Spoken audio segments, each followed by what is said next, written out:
Hello everyone, as always, I'm Vlad Sparastoria. I shoot and I know things about shooting. When I say polymer, you often think of weapons like the Glock or other modern pistols, but the history of polymer or plastics and their application in firearms is actually much older than you might imagine. If I asked you, for example, what is the first weapon made of polymer, many of you would answer the Heckler Koch VP70, which was actually the first polymer pistol to be put on the market. The more intellectual among you would answer a prototype of the Soviet Makarov from '63, which had a polymer frame. But only the sharpest ones will know that you have to look at long guns to find out which was actually the first weapon made of polymer. And this first weapon was the Remington Nylon 66. I'm here again at the TSN in Legnano where I'm taking a look at this story. A wonderful weapon brought to me by a friend of the channel. From a distance, or maybe in the gun shop, I actually sold it at a very low price because to many it just looks like an old little .22 caliber rifle. But this weapon actually has a lot of history, and this is a very important first. In fact, from a distance it looks like the weapon is made of steel, but actually this is just a piece of sheet metal covering the nylon receiver. Exactly, but we'll get to the details of how it's made when we disassemble it.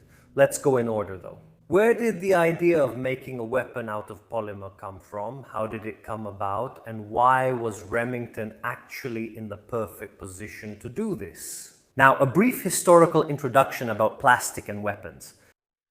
Someone might go and Google it. What was the first weapon to use polymer? And discover that actually, strictly speaking, there was a weapon before that used polymer as part of its components. It's a Stevens combination gun in .22 and .410 smoothbore, a weapon from the 1930s that only used a stock made of polymer. The structural mechanical parts of the weapon, the receiver was made of steel and the forend was made of wood. The great distinction of this weapon is entirely structural. Apart from the barrel and the bolt, it was made of plastic. I repeat, we'll see it better when we disassemble this cover, which is nothing more than a piece of sheet metal that, structurally speaking, serves no purpose. And it only actually serves to cover the polymer, which is the real receiver of the weapon. In this sense, this is considered the first true polymer weapon.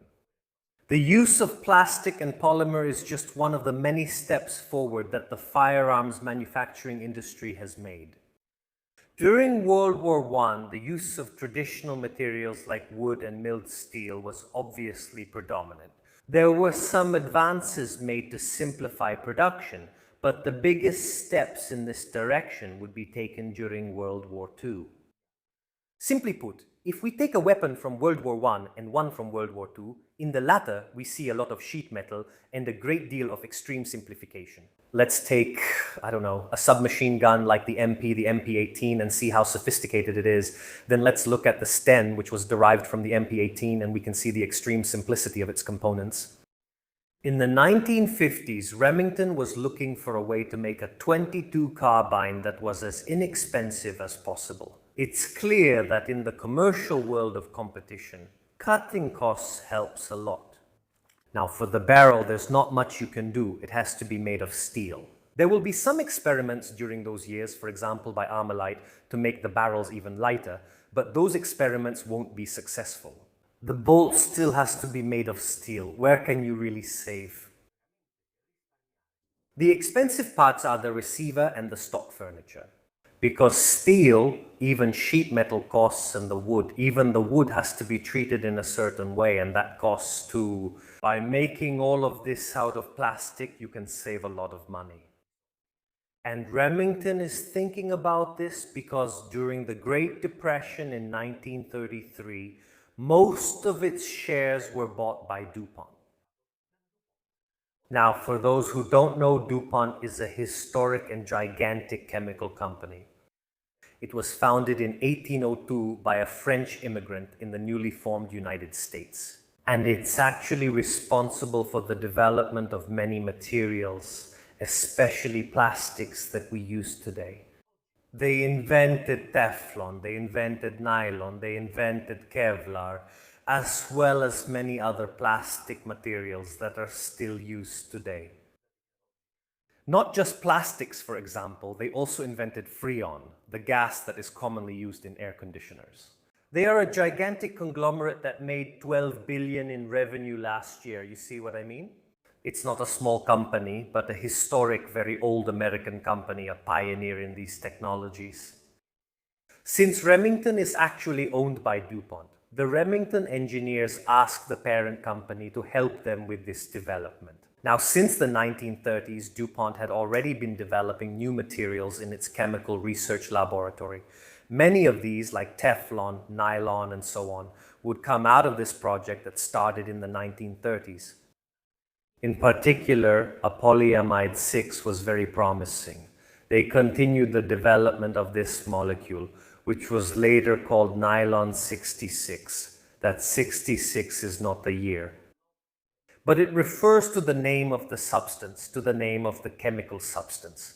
The engineers at Remington know that they are doing this thing for the first time, because absolutely no one before had ever tried to use polymers for actual structural parts of a firearm. Leaving aside that almost experimental attempt by Stevens, where you could only have the stock made of plastic, it was something totally new. And they had very demanding requirements regarding the weapon's resistance to stress and breakage. It had to be lightweight but strong and also economical. The engineers from DuPont would return 4 months later. Here we are in 1955 at Remington, presenting a nylon 101 derived from nylon 66, a slightly stiffer formula, especially of this particular nylon. Instead, they created a mold for this receiver. To be clear, it's this whole part, it's 2 plastic pieces. We'll see it better during disassembly, which were then joined together. By the way, a little curiosity, when this mold was created at that time, it was the most expensive plastic mold ever made because it was an extremely complicated shape for that era. So from this point of view as well, it was very pioneering. And they started the tests, and it's surprising how many tests were done. Remember, we're in the 1950s, polymer is a new thing, and they're trying to bring to market a firearm that's truly made entirely of polymer. For the 3rd time, I repeat, this is just the shell that hides it. They put it there because they were so afraid that the public would see this weapon and say, but this is a plastic toy. There's no way I'm buying something made of plastic. So they put this thing on to almost hide the fact that even the receiver is made of plastic. The prejudices were so strong, but also because the plastics of that time were not like today's plastics. They were definitely structurally inferior. There was still a lot of experimentation going on with plastics and polymers, and even today new plastics and new polymers are being developed, and at that time this was extremely new technology. It's incredible that Remington carried out almost 4 years of extremely rigorous testing, even more rigorous than some military weapons. These weapons were completely abused. The first prototype, first of all, fired 75,000 rounds of .22. Obviously, we're talking about semi-automatic .22 weapons, and jammed 4 times. Other prototypes were produced, which at that time were called Model 555, for example. They were distributed to Remington representatives and Remington salesmen so that they could also conduct further tests. There was one in particular who really abused his Remington rifle, throwing it to the bottom of the lake and then shooting, running over it with a car, and then shooting, throwing it off a building. On the concrete, the stock broke, but the weapon still kept working, and not only that. In 1958, one of these sales representatives, right at the time when the weapon was actually being introduced to the market, did something incredible. This sales representative performed the so-called trick shots, something that was actually very popular in the United States for promoting firearms, involving these often very difficult shots. In particular, he has wooden cubes about 6 centimeters on each side thrown into the air, and he shoots at them. Over the course of 13 consecutive days, 8 hours a day, he shoots at 100,010 cubes. He misses only 6. An incredible feat that also demonstrates the reliability and, above all, the precision of this weapon. When it hits the market, it has a fair amount of success. There is still a lot of prejudice against polymer, but it basically sells well. It will later be surpassed by later models. While it's very modern in the sense that it uses polymer, it also makes a rather interesting choice, like putting the tubular magazine in the buttstock. That's actually something I don't think we've ever seen on the channel. It's not a very common thing, but every now and then in firearms history, you do find this solution. There are reasons for that, but we'll get to them during the firing test, when we'll also get a closer look at the weapon. The great merit of the Remington Nylon 66, which even had its name changed at its introduction, was that it was given the name of this material, which maybe sounds better. The Model 555 makes it a bit more unique, as it introduced polymer into the world of firearms. The tests that Remington did on this polymer were fundamental in convincing everyone that polymer made sense. Frankly, there were other things they did to it as well. They cooled it down to minus 40 degrees, heated it up to over 200 degrees, and in 4 years they really did every kind of test. And they showed the whole world that polymer is a material that can be used in firearms. In a way, thanks to this weapon, we have all those modern weapons today that use polymer components. And I find this absolutely fascinating, a wonderful story. But let's move the camera. Let's take a closer look at exactly how it's made, because it's really very interesting. It hides some mechanical surprises, well, surprising ones in fact, and then of course we'll test fire it.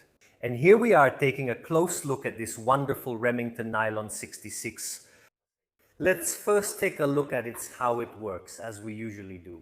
Our tour, as always, starts with the markings on the firearm. We see Remington 22 long rifle only. Underneath the barrel, there's also the serial number, even though the very first products for almost 10 years didn't have a serial number, since until '68 it wasn't required for long guns in the United States. It was a legal matter. Since this firearm was introduced commercially in '58, that's 10 years without serial numbers.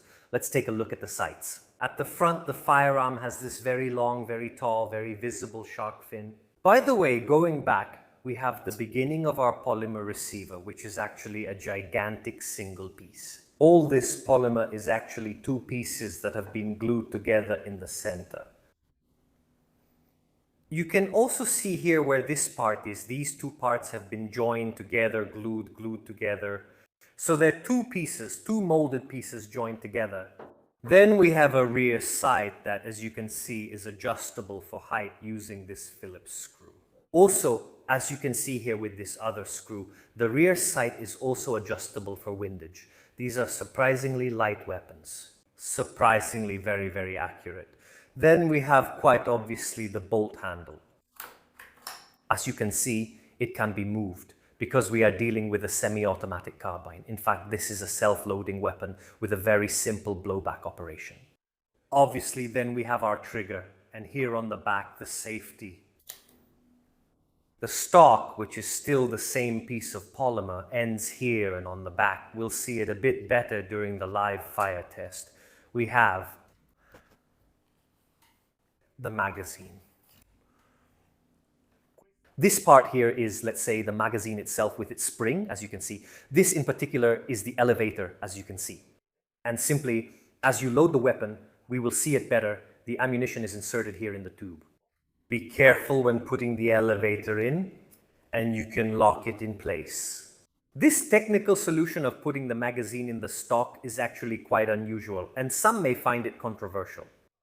There are good reasons, especially with 22s, to put a tubular magazine in the stock. A tubular magazine in the stock eliminates the main flaw of tubular magazines under the barrel. Tubular magazines under the barrel have the serious problem of greatly affecting the accuracy of the weapon. Because I have an element placed under the barrel whose weight varies, since the tension applied to the barrel changes accordingly, weapons with a tubular magazine under the barrel notoriously have a problem with vertical dispersion. In pump-action rifles, for example, with a smooth barrel, it's not a big problem, but with loaded weapons it is. Why not use a box magazine then? First, because for certain applications, especially in those years, box magazines were unreliable. But secondly, as a consequence, which is also quite important, I don't have to make space here. Here, as you can see, there is always the polymer. In short, structurally, this is going to be weakened because I would need to have an opening here to be able to insert the magazine. I should have the holes and fittings that hold, for example, the magazine release. In short, structurally speaking, this is a pioneering weapon, and with a magazine, you risk weakening it. Putting the magazine in the stock is certainly not a quick reload, but the magazine is also protected by the stock itself. It is a good thing for the reliability of a weapon of this kind, but it does have the drawback of having the magazine under the barrel. Of course, it might seem a little more complicated, and there are reasons for the opposite. If we want to favor a tubular magazine, it can hold more rounds under the barrel. But with the 22, which is short, you can have good capacity and good receiver strength while having the magazine back here. I hope this made sense. Another marking that I didn't show you, as you can see, Remington Nylon 66. Very, very, very nice. But let's see how it's made inside, because it will surprise you. The percussion system reminds me a lot of submachine guns, for example, the Sight Spectre, or other submachine guns that are often converted from automatic to semi-automatic. It's very, very unique. We can then proceed to disassemble the weapon. Let's start by removing the arming lever, which simply comes out. Here it is. As you can see, it's simply embedded in the frame because now we have to remove these two screws that hold this plate. By the way, you can see this part in the ejection port. You see that here it's all polymer and that the plate is very thin. I repeat, it's just an aesthetic thing to help sales because yes, it's nylon, it's polymer, but it would really look like a toy without this plate on it. So let's unscrew it using a screwdriver. We can remove these screws like this. 1 e 2.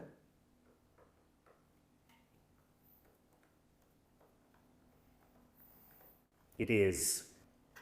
Second screw. And now, be careful, because when we remove this blade, I was wrong. In fact, it has a function that is beyond aesthetics, because it holds the gun's ejector inside. So let's go and remove it. And it also, as you can see, the side cap, but we can then remove this piece of blade, and for the moment, I'll also remove the gun's ejector. As you can see, this is a piece that is simply inserted into the polymer. The ejector, strictly speaking, is this part here. This is what the cartridge hits. Why make a separate ejector? Because it's a part subjected to repeated hits. And this thing lasts longer, and you can also replace it. If there are ejection problems or an ejector that is damaged, you can very easily replace it with an extremely cheap part. Nice idea. Nice idea from this point of view. Here we really have the receiver is entirely plastic. And as you can see, it's a single piece of plastic, or rather two pieces of plastic, glued together in the center. Really incredible. Look how the ejector moves inside the plastic. Among other things, for this reason, you also shouldn't oil this weapon, because there is no friction between metal surfaces, but simply this plastic surface is self-lubricating. Very interesting. Let's disassemble it and see the characteristics of the weapon. By the way, here we have what's called a linear hammer because it's launched. We have a linear element that hits the trigger, which is this little tongue here. Now we'll see it better, even pulling the trigger out. And this thing and how the trigger works reminds us of a submachine gun converted to semi-automatic. We have seen it with the Zeiter Spectre, we have seen it with the Beretta PM12, which keep the trigger group that is almost identical to the submachine gun, but with this system they separate it from the percussion element. It's extremely interesting. I find it very, very, very fascinating. Now let's proceed with the disassembly. We have to remove the case. These barrels are held by this square block and by a strip that we will see. Why is this? Because during production, the polymer or the polymer mold can deteriorate. And by deteriorating, some of the dimensions might not be completely correct. In particular, they might not be correct. All the mechanism is inside the polymer, so there is a risk, especially at the production level, that the headspace of the barrel may not be correct. And how can we adjust the headspace efficiently? With a removable block that can have different thicknesses. A solution actually used by many weapons that have adjustable headspace. It's a new thing, it's a pretty smart solution. It might have been necessary with another production technique, but remember, this weapon is a pioneering firearm. Now let's take this screw. Here it is. Let's take this screw.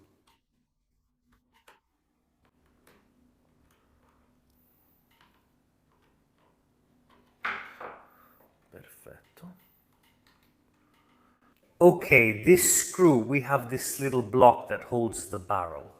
To do this part, if you need to disassemble it, I highly recommend keeping the linear hammer cocked, because otherwise the screwdriver will be in the way during disassembly. I take the block and slide the barrel forward. Here it is. The block at this point, I can also remove it.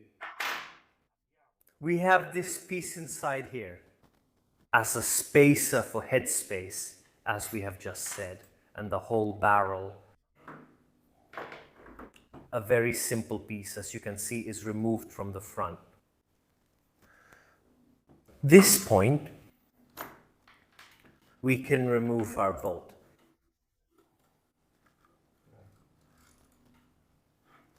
Here's the bolt, and we have a concentric firing system. We can remove our linear hammer. Here it is. To get a better look at the inside of the weapon. Here is the linear hammer and the hammer zone spring. With its spring guide, here it is. Now let's take a look at the weapon's receiver. But first I want to show you this system of concentric springs, nested one inside the other, because it's very unique. And I repeat, it really reminds me of submachine guns. The Sight Spectre, for example, I'll put an image here now. It's completely the same. But I repeat, it's something you find in many others. Submachine guns, and in many submachine guns in particular, converted to systems in a mathematic style. Very interesting. I wonder if it's the result of Remington's experience in building, for example, submachine guns for World War II. It's definitely a very simple firing system. The bolt, as you can see, as we said, has the firing pin here. It also has this element that helps us with feeding. Now let's see exactly why. Because this element prevents the cartridge that is presented by the tubular magazine from below from going too far up. So it helps control feeding. The receiver, let's take a look here. We notice our orange element that we saw earlier, which has the cartridges in this position, and they are picked up by the bolt. And the firing mechanism actually reminds me a lot, once again, of submachine guns. It's probably the thing that fascinates me the most about this weapon, even more than the fact that it's the first weapon made of polymer. The firing mechanism with this bizarre and beautiful tubular magazine in the stock. It's not something we see often. You know what? Let's reassemble the weapon so we can enjoy it, at the shooting range. That's better, right? So let's first put, no, actually stay well behind. Yes. First we put our spring guide tube in place, and then we can place the linear hammer spring concentrically on it. Yes, the linear hammer spring. And then we can insert it, the hammer itself. Wait a moment. No, we'll never assemble it. Now here it is, we put it on its rails. Sometime later. Fantastic. As you can see, we had to struggle to reassemble this firing assembly, but now we can finally, there we go, let's put it there. You never do it with the safety on. Go ahead, it feels like being the trigger. Here we go. Then you put back the bolt spring and the spring guide, the bolt spring itself, concentric on this element. Let's put our bolt in now.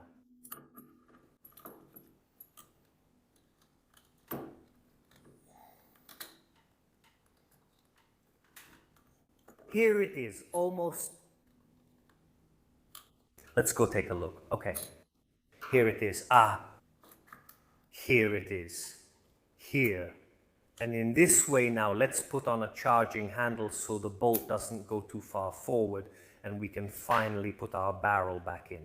The spacer has a clear front label. We can put it in this space so we have the correct spacing. That's why it's called a spacer. We can then insert our barrel from the front.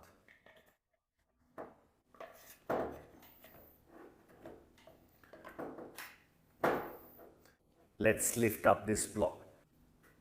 And we insert the barrel until the block lowers itself. And now the barrel is inserted, and as you can see, it fits perfectly in the right spot on the bolt. Let's put in the screw that holds the block, which keeps the barrel in place.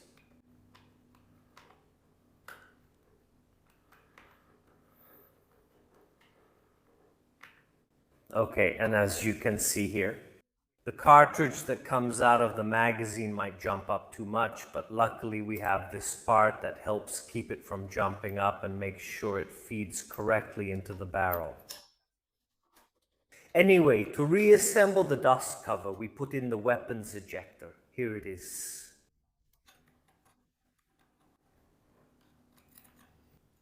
The ejector inside the weapon.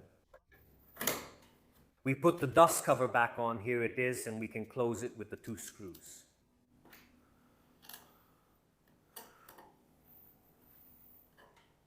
Here we go.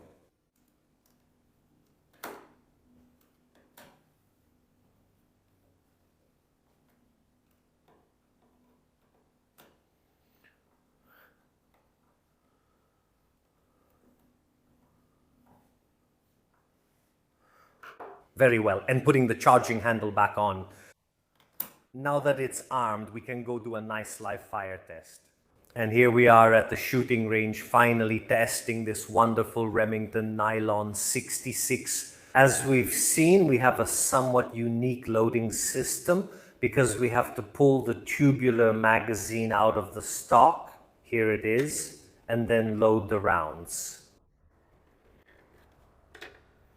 I almost dropped the magazine, the elevator, directly into the stock. Let's do it.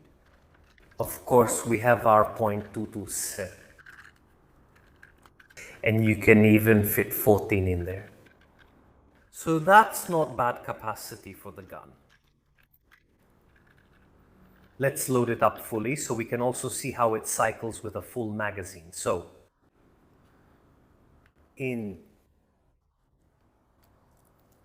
Obviously with the tip facing forward, because there are people who could get these things wrong. You have no idea how many people get it wrong.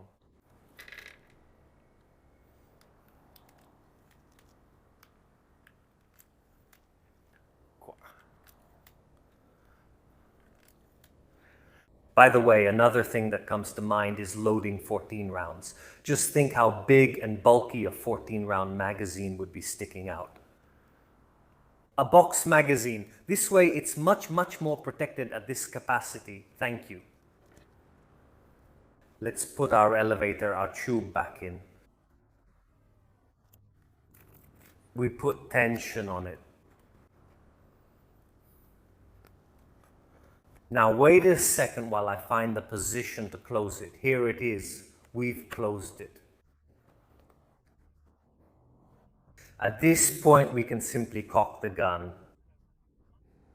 We take the safety off. We can fire.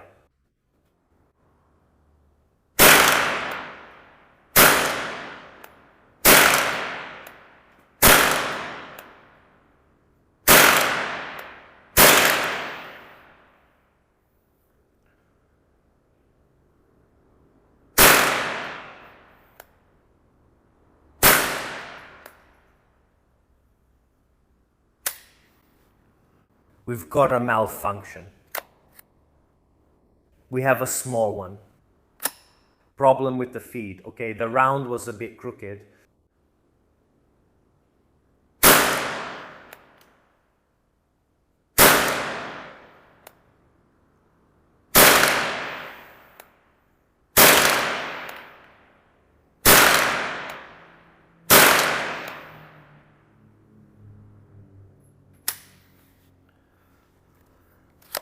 Let's check that the weapon is unloaded. The weapon is unloaded. Very well. I'm shooting a little low and to the right. Let's reload and I'll tell you what I think. Because it's very, very, very, very unique. With the magazine, you always have to guess a bit. There's no clear indication of which way it should be turned. Maybe there's a trick if you shoot it a lot. But sometimes it's hard to figure out how to close it. Let's run that other string again. Cocked. We have the bolt. Let it go. Perfect.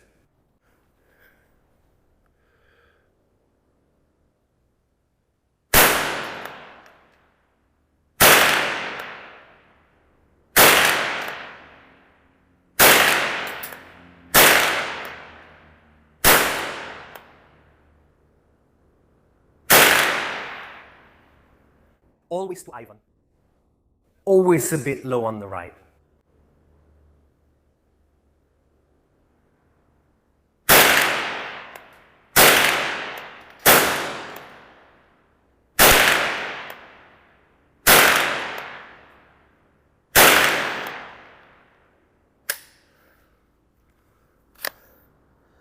Okay, and the weapon is unloaded. Well, what can I say? Besides the fact that I shoot terribly. Anyway, we're shooting from the shoulder at 50 meters. I've got pretty much the whole group down at the bottom right. I'll show you now. But it's a very interesting weapon. So the front sight and rear sight are wide and clearly visible. I mean, it's very easy to read the sights. They don't take up much space. You can tell that this weapon, in some ways, is maybe even designed for plinking. That kind of shooting we could call recreational. That's what you could do if you were an American kid in the 50s, shooting at bottles, cans, even squirrels for that matter. Clearly, this weapon is made for practical shooting. You know what I really like about this weapon? It's really light. Holding it in my hand, I understand how, especially in the 50s, you could get the impression you were holding a toy. Because it's really, really, really very, very light. The tubular magazine, you really don't feel any imbalance. It works great, except for a small malfunction we had, but I think it's because of the ammunition. If I have to be really picky and look for a flaw, it's that when the gun is empty, it doesn't lock open. That is, if we survive this thing. But it's just a feeling. I mean, that's my feeling. In my opinion, it's hard to see because of this magazine if there's actually anything left inside. Because let's think for a moment about modern firearms handling. I fire the last round, the weapon clicks, for example. In this case, it closes, but otherwise it goes into hold open. What do? I remove the magazine. And then I check the status of the weapon. Not removing the magazine actually makes it hard to see clearly, because if I do this, then at this moment I see the elevator. Maybe it's just modern gun handling, again, being completely paranoid about safety. In the 50s, they were less strict about it. Just think of those photos of John Moses Browning posing with his finger on the trigger in the pictures. Something unthinkable for us today. I repeat, it's not a flaw, but it's one of those things that for a moment, now that I'm trying it, made me wonder a little. That's why it's also nice to try out the weapons, because you see, I might never have realized it just by reasoning, but it's nice to experience these things. Let's load it and try again.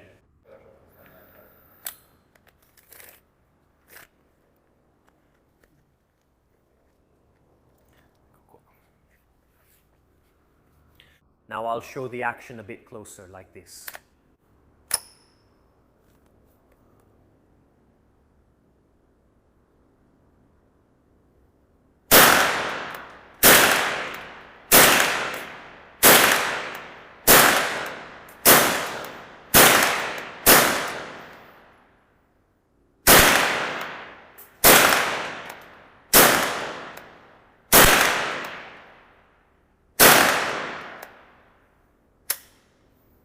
Always there, everything down at the bottom right, everything down at the bottom right.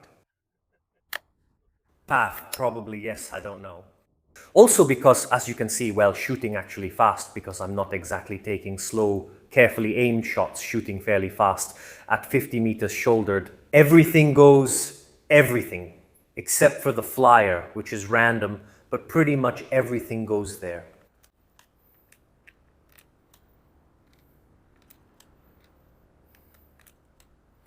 By the way, this round and circular shape of the stock helps you a bit to guide the rounds. It's a really nice feature. Go ahead. A touch.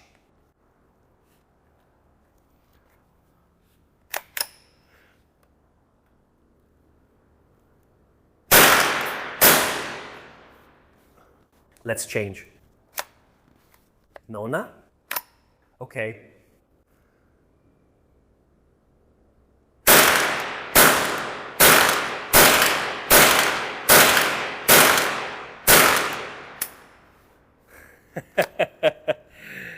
And all the shots, all the hits are down at the bottom right. Well, come on, rapid fire, I'm good at it. Ugh, how hot it got. Heated up, really hot. What can I say? It's a truly fascinating weapon. You know how much I love 22s. I love shooting 22s, but this one has the added advantage of being a truly historic weapon.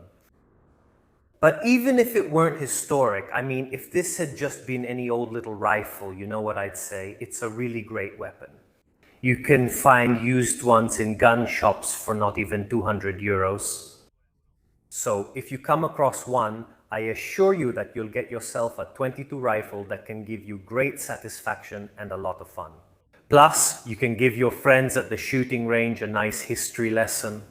As always, I want to thank those who make these videos possible, as well as the owner of this weapon. And I thank TSN Lignano, who, as always, provides me with the facility here to film. If you also want to contribute so I can film and tell you the story of interesting weapons, because you have interesting weapons, write to me and let me know.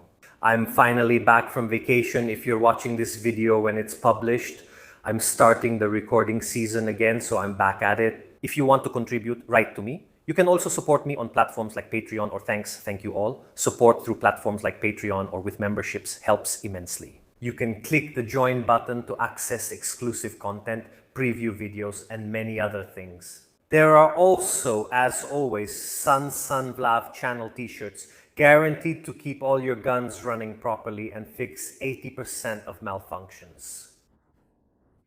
If you don't want to or can't, at least consider leaving a like or a comment.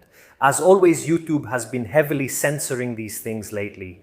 It's not about YouTube, but good old Mark Zuckerberg admitted that under pressure from the American government, they deliberately censored some things on Facebook. I assure you, YouTube censors firearms and a lot of content it doesn't want to see because, you know what? They're bad and scary things that frighten certain rulers who aren't exactly friends of freedom. As always, see you next time. Thank you.